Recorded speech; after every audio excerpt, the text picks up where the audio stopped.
प्रिय विद्यार्थियों, तो इस प्रकार कबीर के दर्शन में ये ब्रह्म के स्वरूप है। अभी थोड़ा शेष रह गया है, इसके बारे में भी मैं आपको परिचय दे देता हूं कि कबीर ने यानी जो ब्रह्म है उसे अद्वैत रूप में स्वीकार किया है और ये भी कहा है कि उस ब्रह्म ने इस संसार में अपने आप को मिला लिया है, अपने आप को शामिल कर लिया है। केवल सच्चे मन से ईश्वर की भक्ति करके ही उस परम ब्रह्म की सत्ता को पाया जा सकता है। अब देखिए आगे हम यही पढ़ रहे हैं अभी, यानी ब्रह्म स्वरूप यानी ईश्वर का जो स्वरूप है ब्रह्म स्वरूप के संबंध में ही पढ़ रहे हैं कि कबीर ने उस ब्रह्म स्वरूप को किस रूप में स्वीकार किया है, किस रूप में देखा है। इसका उल्लेख दर्शन में इस रूप में किया है। ईश्वर परम ब्रह्म रूप में वह प्रकृति के कण कण में रमा है और प्रकृति सारा संसार उसी से जुड़ा हुआ है। कोई भी प्रकृति की वस्तु उस परम परमेश्वर की पहुंच से परे नहीं है। इसका उल्लेख परम ब्रह्म ने किया है। तो इस प्रकार हमारे चल रहा है परम ब्रह्म का ही जो शेष भाग है उसका। अब आगे देखिए ब्रह्म के रूप में कबीर के अनुसार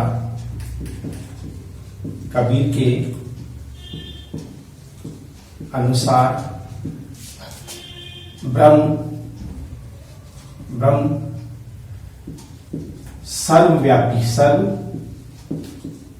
सर्वव्यापी है।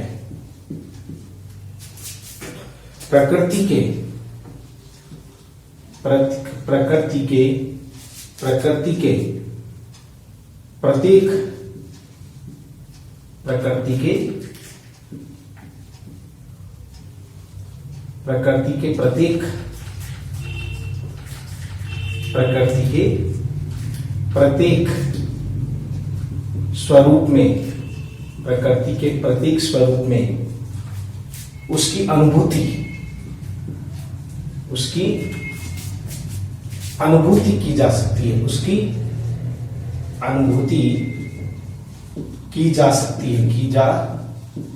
सकती है।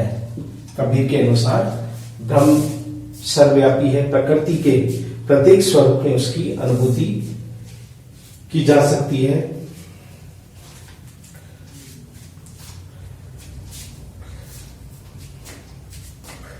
उस परम परमेश्वर को परमेश्वर को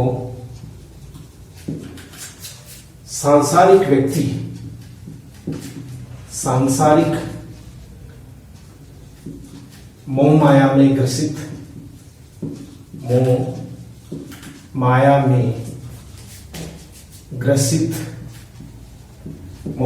ग्रसित व्यक्ति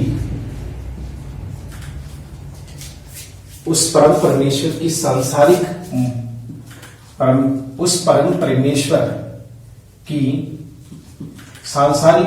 व्यक्ति यानी उस परम परमेश्वर को सांसारिक व्यक्ति जो मोह माया में ग्रसित है, वह व्यक्ति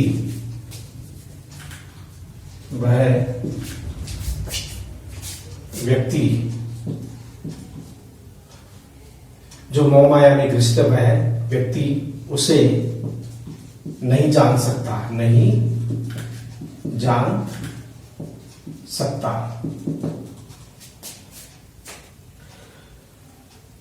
तो इस तरह से उसे नहीं जान सकता। देखिए ब्रह्म के बारे में कबीर का मानना है। क्या मानना, देखिए कबीर का मानना है कि संसार की हर वस्तु में उसी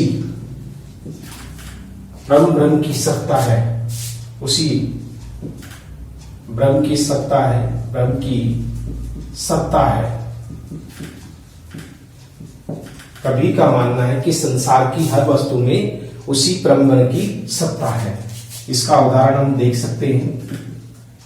यह है लाली मेरे लाल की, लाली मेरे लाल की जित देखूं, जित देखूं, जित देखूं उत्तलाल, लाली मेरे लाल की जित देखूं उत्तलाल, लाली देखन, लाली देखन मैं गई, मैं गई, मैं भी हो गई, मैं भी हो गई, हो गई लाल। अर्थात उस परम परमेश्वर की उस सत्ता में मैं भी खो गया। तो यहां पर ये परम परमेश्वर की सर्वव्यापी सत्ता जिसके बारे में कबीर ने बताया, ब्रह्म ब्रह्म का रूप। इस प्रकार वह सर्वशक्तिमान ब्रह्म, ब्रह्म, इस प्रकार वह सर्वशक्तिमान ब्रह्म जिसने संसार को बनाया,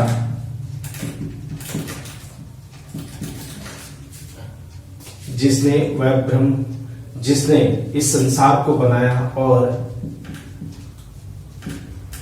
वह अगोचर हो गया, अगोचर हो गया।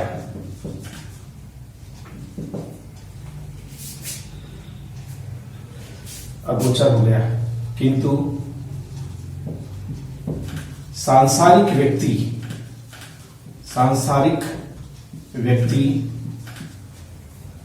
उस ईश्वर को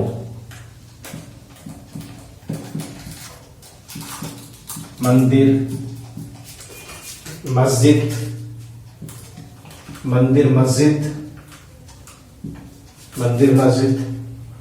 और गुरुद्वारों में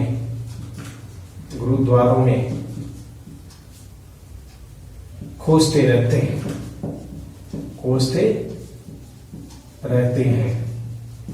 किंतु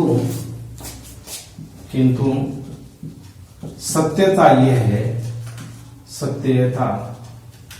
किंतु सत्यता यह है कि वह हमारे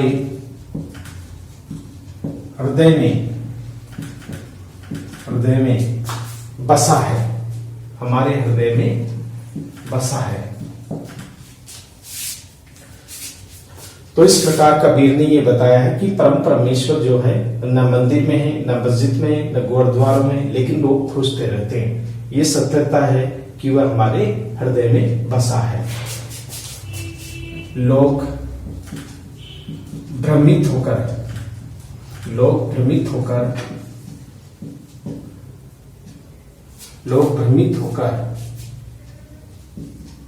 ईश्वर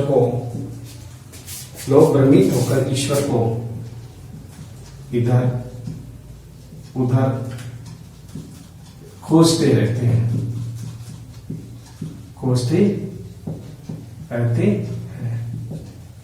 इसका उदाहरण भी आप देख लीजिए, जो कबीर के अनुसार उदाहरण है, कस्तूरी कुंडल बसे। ये कस्तूरी मृग है, एक कस्तूरी कुंडली बसे, कुंडली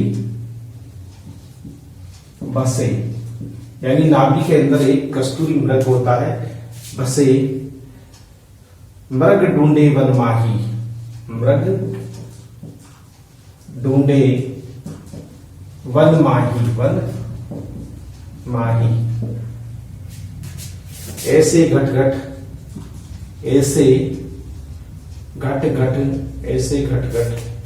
राम है ऐसे घट घट राम है दुनिया देखे नाही, दुनिया देखे नाही। तो इस तरह से है कि जिस तरह से कस्तूरी मृग के नाभि के भीतर एक सुगंधित द्रव्य होता है जिसके लिए वो भटकती रहती है इधर उधर और सरलता से वो शिकार बन जाती है, तो सांसारिक व्यक्ति भी ऐसा है जो ईश्वर को अपने हृदय में होते हुए भी उसे मंदिर में, मस्जिद में और सब जगह ढूंढता है। तो कबीर ने इसी दर्शन के अनुभूति के आधार पर हमारी ये अभिव्यक्ति दी है। तो इस प्रकार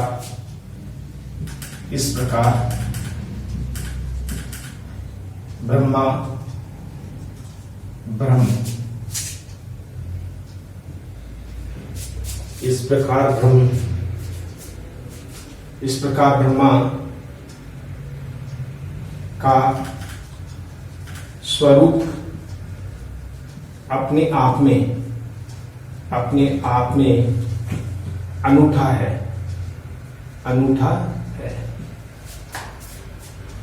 कबीर के दर्शन में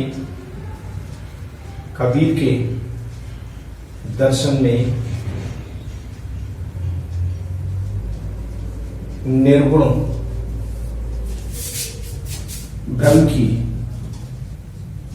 ब्रह्म की सत्ता को स्वीकार किया गया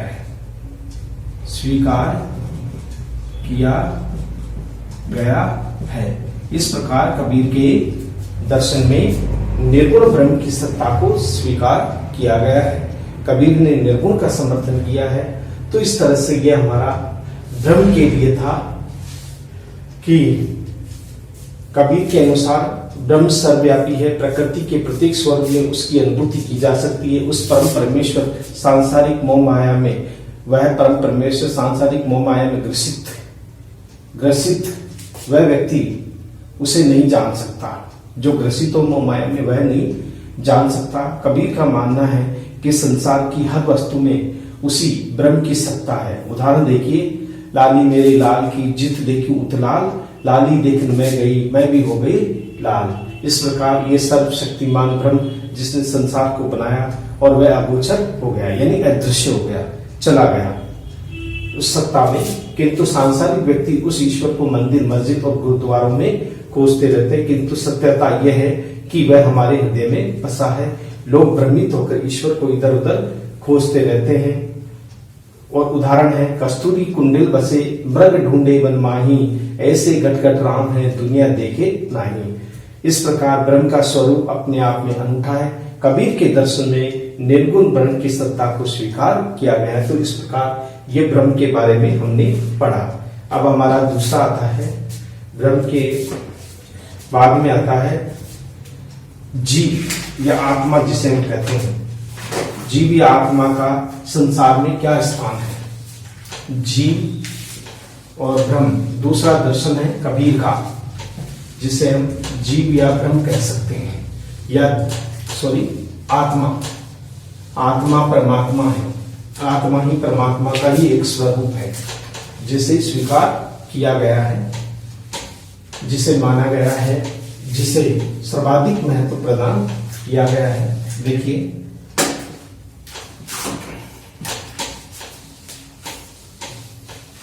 तो अब हमारा दूसरा पॉइंट है,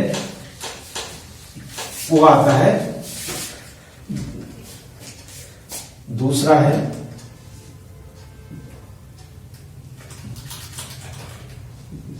जीव या आत्मा।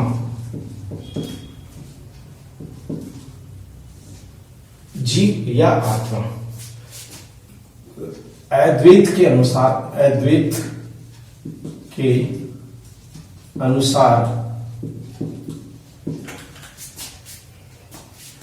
जीव परमात्मा का ही अंश है।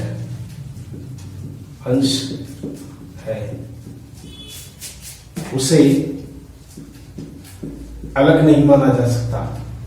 अलग नहीं माना। अद्वैत के अनुसार जीव परमात्मा का अंश है उसे अलग, परमात्मा का अंश है उसे अलग नहीं माना जा सकता, माना जा सकता। ये कबीर का कहना है। अद्वैतवादियों के अनुसार यह आप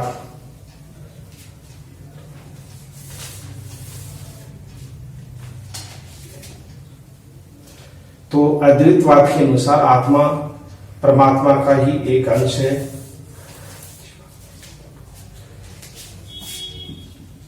जीवात्मा का स्वतंत्र कोई अस्तित्व, यानी जीवात्मा का स्वतंत्र कोई अस्तित्व नहीं है, यानी जीवात्मा जो है उसका स्वतंत्र कोई अस्तित्व नहीं है। जीवात्मा नहीं, अस्तित्व नहीं है, अपितु उसे परमात्मा का ही लघु अंश माना गया है, परमात्मा का ही लघु अंश माना गया है, लघु अंश माना गया है। यानी अभी तो उसे परमात्मा का ही लघु अंश माना गया है।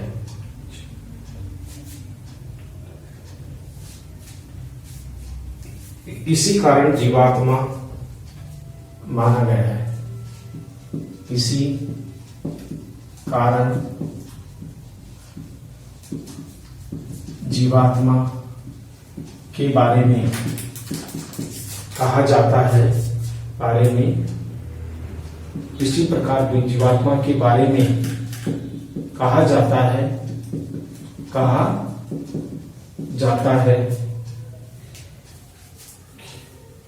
कि जीवात्मा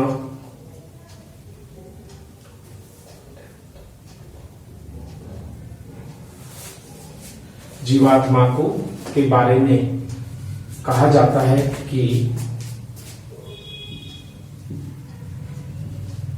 जीवात्मा को न तो मनुष्य ने बनाया है, न तो उसे जीवात्मा को मनुष्य ने बनाया है, और न देव न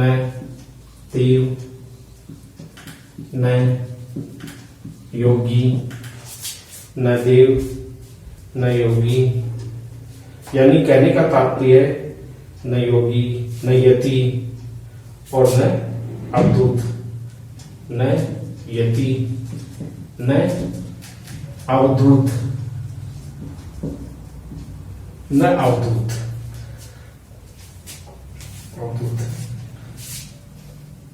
न देव न योगी न यति न अवधूत। जीवात्मा को न तो मनुष्य ने बनाया, न देव योगी यति न अवधूत ने बनाया है,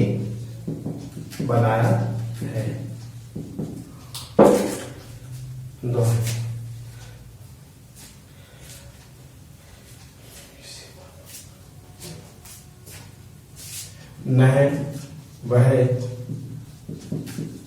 माता रूप में है, न वह माता रूप में, न पुत्र न पति, न पुत्र न पति, न पुत्र पति, न राजा न रंक, न राजा न रंक, न राजा न रंक, यानी किसी भी रूप में उसे स्वीकार नहीं किया गया है, उसे नहीं माना गया है, न राजा न रंक,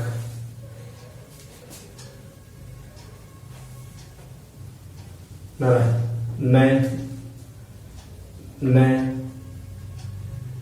ब्राह्मण न शूद्र,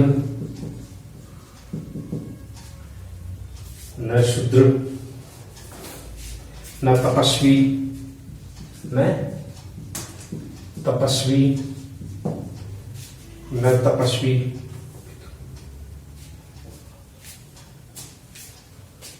न तपस्वी, अपितु उसे राम,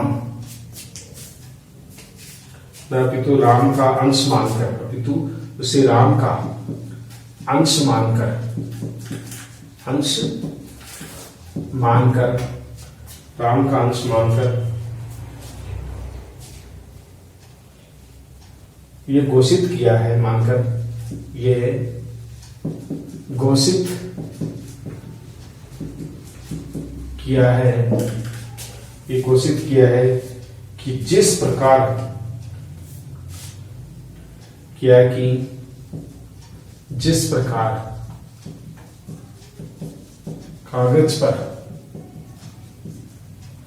कागज पर शाही का अस्तित्व बना रहता है, जिस प्रकार कागज पर शाही का अस्तित्व बना रहता है,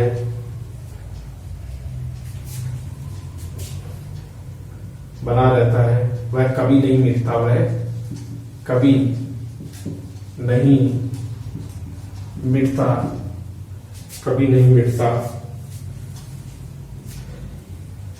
कागज पे होना कभी नहीं मिटता। उसी प्रकार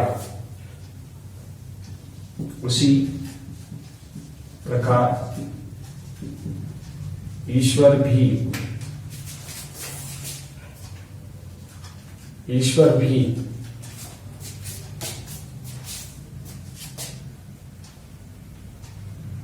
उसी प्रकार ईश्वर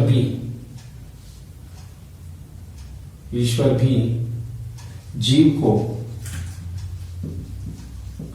संसार में भेजकर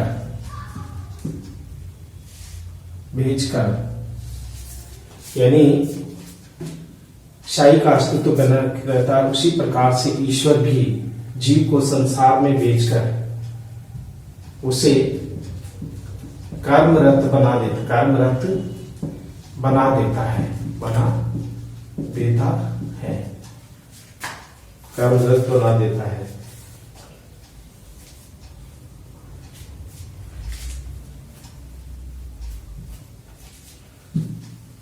कबीर के अनुसार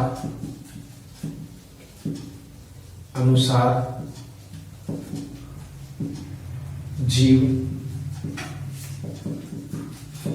माया के वशीभूत होकर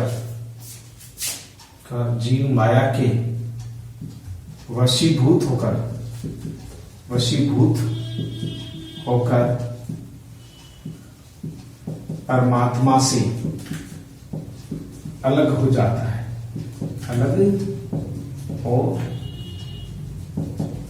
है, यानी कि ये इस तरह से बताया गया है कि किस तरह से, यानी कबीर के अनुसार जीव माया के वशीभूत होकर परमात्मा से अलग हो जाता है।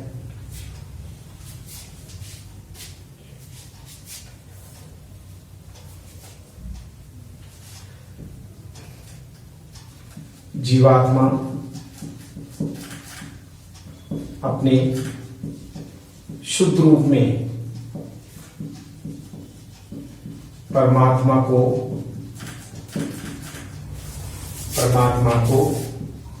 पहचानती है।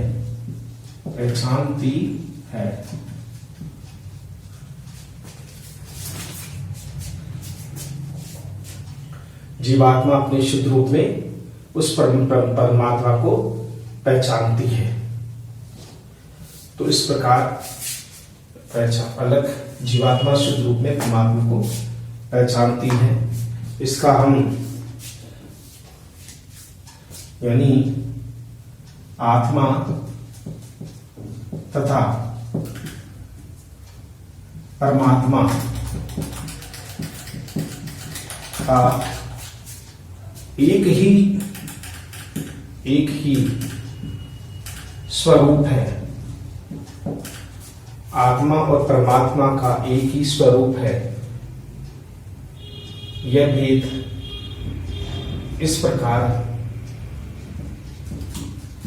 जाना जा सकता है, जाना जा सकता है, जाना जा सकता है। ये उदाहरण देख लीजिए, इससे पता चल जाएगा कि क्या है जीवात्मा के बारे में क्या है। देखिए,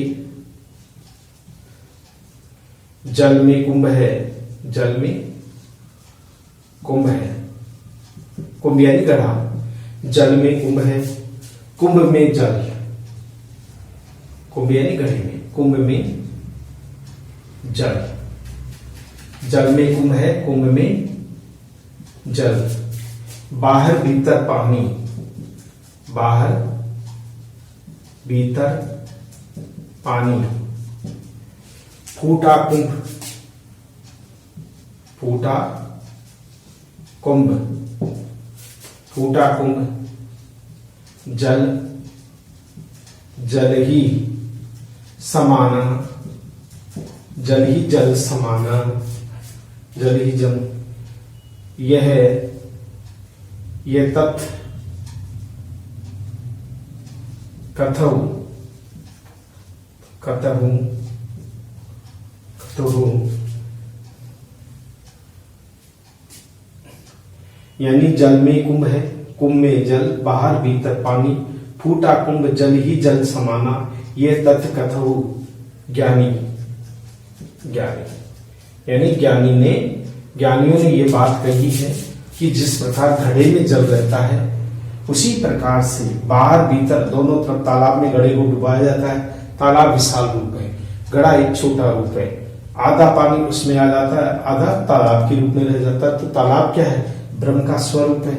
और घड़े के पानी वाला जो पानी है, घड़े का पानी, वो क्या है? जीवात्मा का ही एक, यानी ब्रह्म का ही एक अंश है। तो इस प्रकार से ये बहुत अच्छा उदाहरण के माध्यम से कबीर ने इसको समझाया है कि अगर घड़ा फूट जाए तो अंत में वो जल जल में ही मिल जाता है, अर्थात जीवात्मा जब समाप्त होती है तो अंत में उसी परमात्मा सत्ता में जाकर के मिल जाती है। इस प्रकार, तो इस तरह से ये बात कबीर ने कही है। इस प्रकार अंत में जीव या आत्मा परमात्मा में विलीन हो जाता है, विलीन हो जाता है, हो जाता है।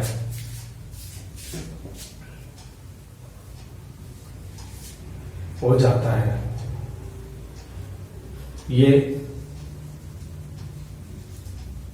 ये सूक्ष्म दर्शन है जिसे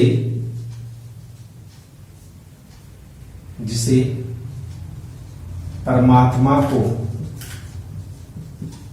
जानने वाला ही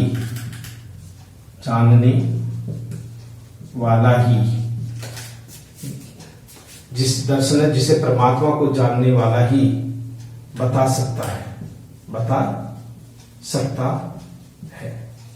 यानी ये ब्रह्म के बारे में कहा गया है कि ब्रह्म है।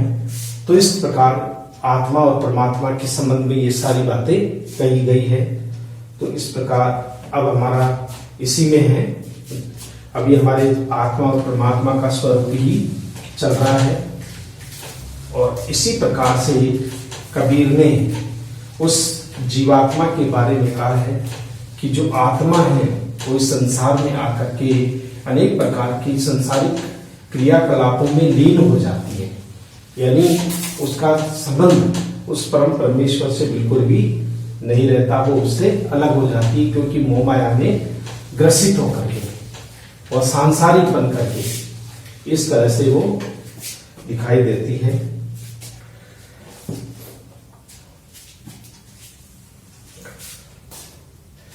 कबीर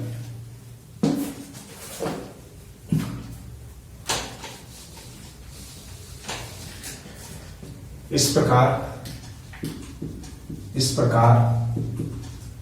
कबीर के अनुसार, कबीर के अनुसार, इस प्रकार कबीर के अनुसार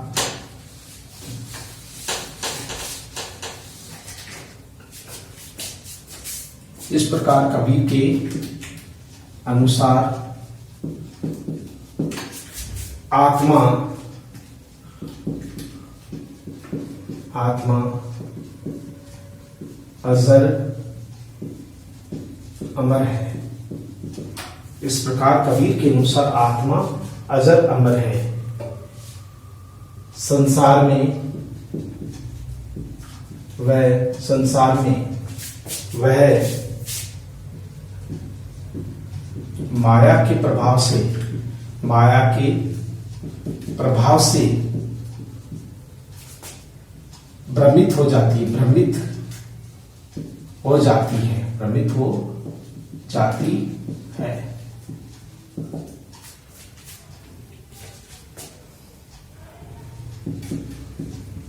शरीर नश्वर है, शरीर नश्वर है, आत्मा नहीं, आत्मा नहीं, आत्मा नहीं। कबीर का भी ये मानना था कि शरीर नश्वर है, आत्मा नहीं। तो ये विचार कबीर के थे, जिन्होंने जीव के बारे में अपने विचारों को व्यक्त किया है।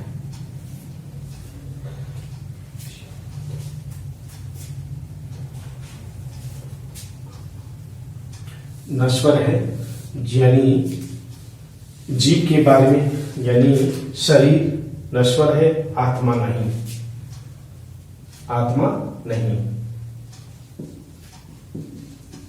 कबीर ने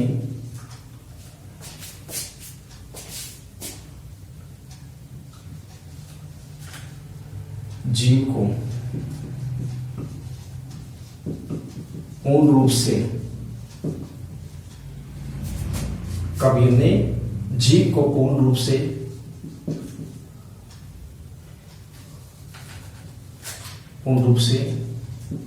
परमात्मा, पूर्ण रूप से परमात्मा का ही अंग माना है, अंग माना है। परमात्मा का ही अंग माना है। आत्मा परमात्मा में, तो इस प्रकार जीवन, इस प्रकार कबीर के अनुसार आत्मा अजर अमर है। संसार में वह माया के प्रभाव से ग्रसित हो जाती है। कौन? जीवात्मा। शरीर नश्वर है, आत्मा नहीं। कबीर ने जीव की पूर्णता, जीव को पूर्ण रूप से परमात्मा का ही अंग माना है। आत्मा परमात्मा में कोई अंतर नहीं है, दोनों एक ही है। इसका उदाहरण इस रूप में देख सकते हैं। उदाहरण है पानी ते हिम भया, पानी ते हिम भया, हिम ही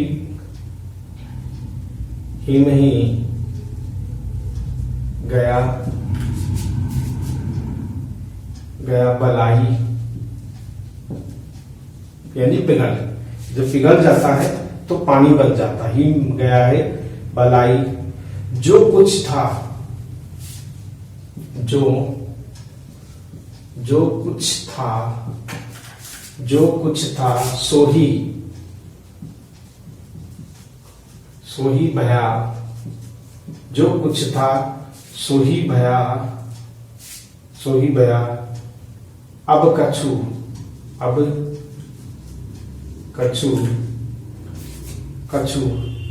कहीं नहीं जानी, कहीं नहीं जाई। इस प्रकार से पानी ते हिम बया, यानी जो पानी से ही बर्फ बना है, और फिर हिम गया बलाई, पानी फिर पिघल जाता है तो फिर पानी बन जाता है। पानी से ही बर्फ बन जाता है, बर्फ, और बर्फ से ही पानी बन जाता है। जो कुछ सो ही भया, सब कुछ नहीं जाई। तो इस प्रकार से जो कुछ भी परम तत्व का वह स्वरूप है वह दोनों है। बर्फ है वो जल है, जल है वो बर्फ है। जैसे आभूषण और सोना दोनों एक ही है, यानी दोनों का रूप एक ही है। जैसे आत्मा और जीव और परमात्मा दोनों का स्वरूप भी आभूषण के क्या बनते हैं, सोने के बनते हैं आभूषण। उसे आभूषण को या सोना दोनों का रूप एक ही है, क्योंकि उसी से ही गहने घड़े जाते हैं। इस प्रकार कबीर ने आत्मा परमात्मा को एक मानते हुए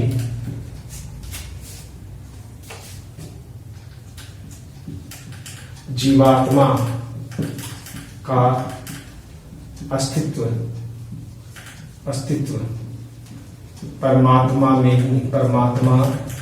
में ही स्वीकार किया है। परमात्मा में ही स्वीकार किया है।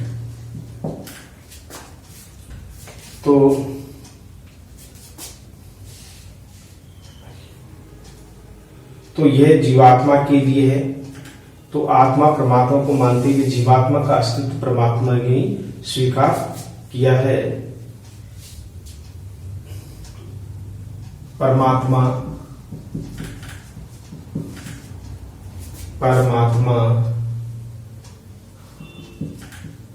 आत्मा में निवास करता है।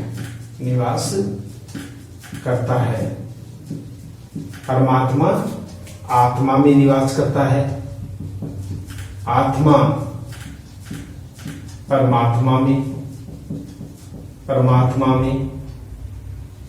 निवास करती है।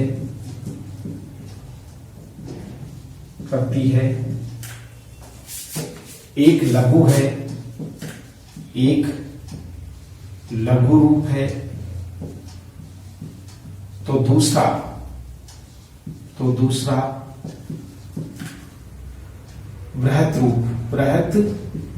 रूप में, किंतु दोनों है एक, किंतु दोनों एक ही है। इसका उदाहरण इस तरीके से दे सकते हैं। हरि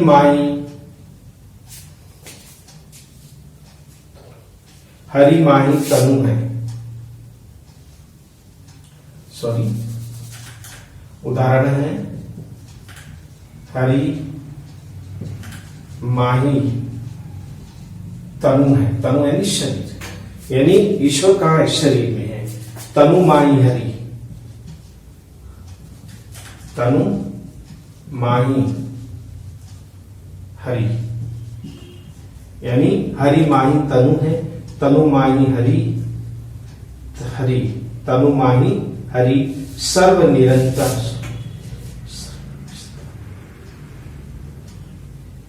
सर्व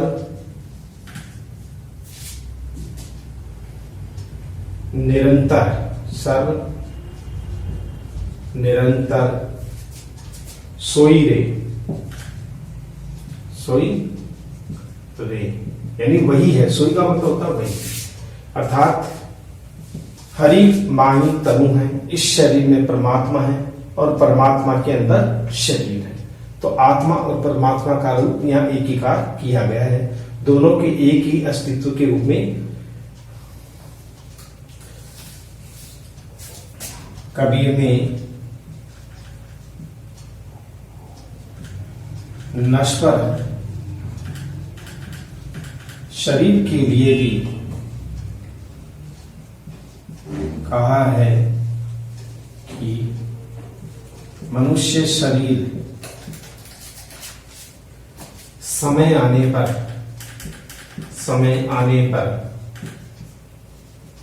समाप्त हो जाता है। आत्मा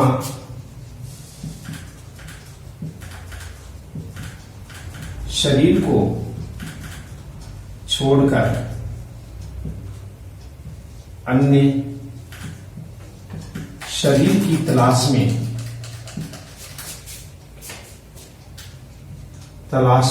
शरीर की तलाश में निकल पड़ती है किंतु अंत में उसे परमात्मा में ही विलीन होना पड़ता है। ये बात कही है। तो इस तरह से शरीर नश्वर है, आत्मा नहीं, ये बात इसमें कही गई है। तो ये भी कही गई है कि उसका ये कि परमात्मा में अंत में विलीन हो जाती है आत्मा। जब शरीर मरता है तो आत्मा नहीं मरती, आत्मा उस शरीर को छोड़ करके एक नए शरीर की तलाश में निकल पड़ती है। ये ईश्वरीय विधान के अनुसार परमात्मा जहां उसे भेजता है वहीं उसे नए अवतार के रूप में जन्म लेना पड़ता है। इससे अवतारवाद को, वैसे कबीर ने अवतारवाद का विरोध किया है, इसलिए उन्होंने ये बात स्वीकार नहीं की है।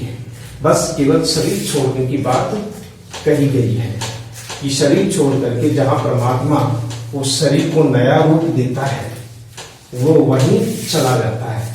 तो इस तरह से अब जो जीव है वो जीव सांसारिक रहता है। सांसारिक जीव अनेक मोह माया में ग्रसित रहता है। यह हमारा थोड़ा सा और शेष रह गया जिसे समाप्ति की ओर है हम। ये दूसरा पॉइंट में, अब दूसरा पॉइंट में देखिए कबीर ने कहा है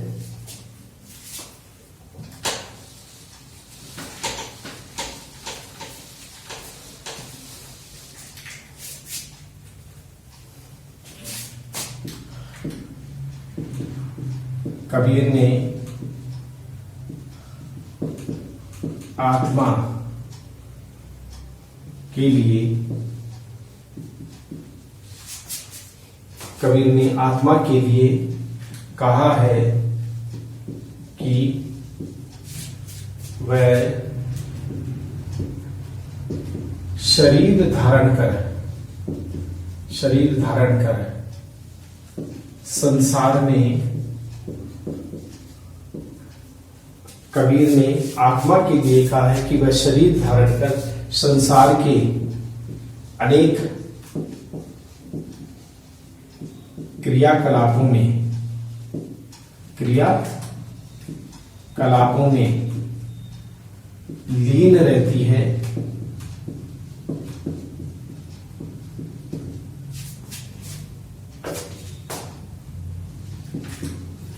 शरीर समय के साथ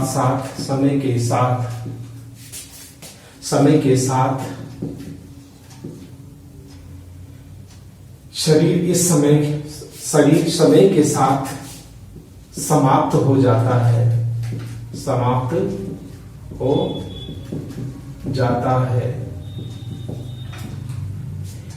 शरीर समय के साथ समाप्त हो जाता है। कबीर उदाहरण देखिए, उदाहरण है पानी केरा बुदबुदा, पानी केरा बुदबुदा असमानस की जात, असमानस की जात। एक दिन ऐसे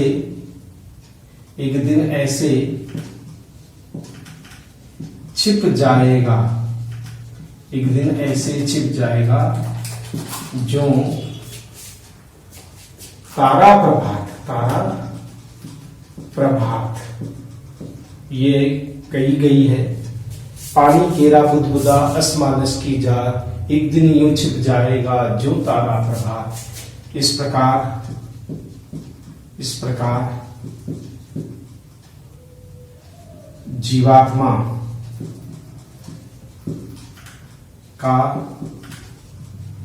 अस्तित्व सदैव रहता है।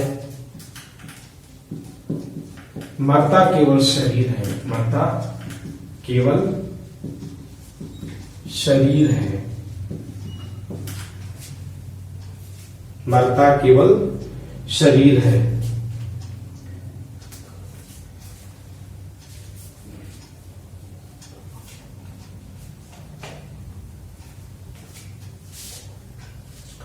इस प्रकार जीवात्मा अस्तित्व सदैव रहता है, मरता केवल शरीर है। आत्मा में जीवात्मा का रूप सदैव समाहित रहता है, समाहित रहता है।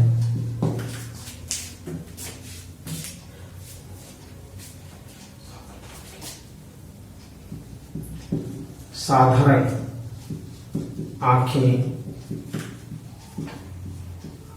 उस परम सत्ता का दर्शन नहीं कर सकती, नहीं कर सकती। तो इस प्रकार से कबीर ने साधारण आंखों के बारे में, साधारण आंखें उस परम सत्ता का दर्शन नहीं कर सकती, ये बात कबीर ने उस परम सत्ता के बारे में कहा है।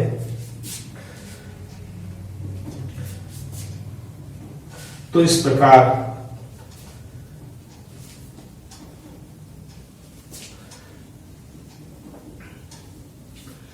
तो आत्मा जीवात्मा का रूप सदैव विद्यमान रहता है, समाहित रहता है।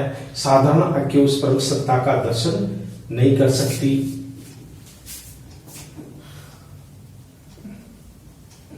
सांसारिक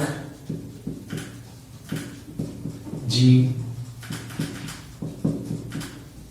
मोह माया में लिप्त रहकर अपना जीवन बिता